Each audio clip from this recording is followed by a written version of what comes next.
Welcome back to Jersey Matters. Dawn Stensland-Mendte here at Washington Crossing State Park.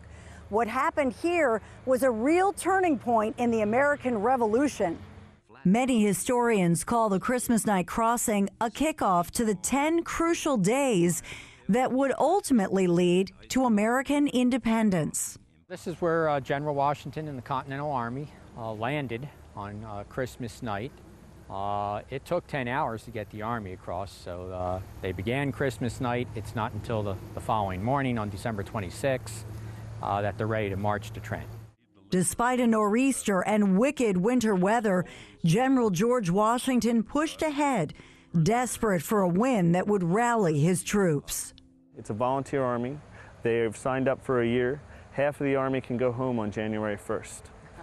And if that half of the Army disappears, his army is now down to 3,000 or less men. And who knows if anybody would join anymore. The recruiting efforts are not doing very well at this point because all we've done is lose battle after battle after battle. For the Continental Army, crossing the Delaware River was a battle with nature. Freezing rain and huge ice chunks slowed the Ferry and Durham boats as they went back and forth from the Pennsylvania side to New Jersey, transporting some 100 horses, 18 cannons, and 2,400 men. You have the ice is crashing against boats as you come across here. There are horses neighing. You have a very steep entrance to the ferries on the Pennsylvania side. There's ice on the ground. The artillery is slipping. These horses are trying to slowly pull the artillery onto the ferries without having any issues. So they're neighing, they're upset. The officers are yelling. The noisy night turned into a hushed 9-mile early morning march to Trenton for a surprise 8 a.m. attack on the Hessians, who were professional soldiers from Germany rented by the British. It's a small battle. Washington has about 2,400. The Hessians have about 1,500. It lasts possibly an hour from first shot to last. A short walk from the riverbank stands the only witness from that night, the Johnson Ferry Farmhouse. From the wood floors and tables to the huge hearth, it's a well-preserved time capsule sure to captivate visitors.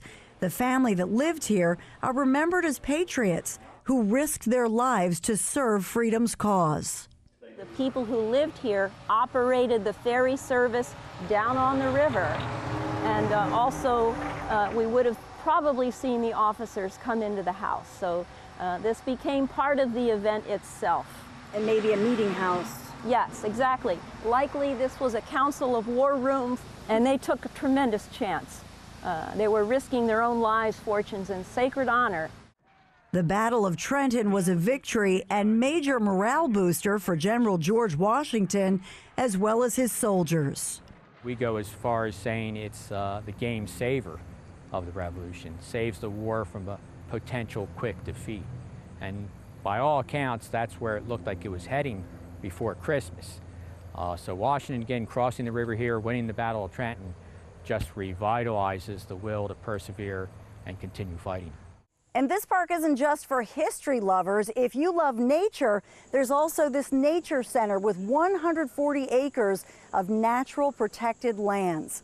So much to see here at Washington Crossing State Park. Reporting for Jersey Matters, Dawn Stensland-Mendte. Up next, Larry's commentary.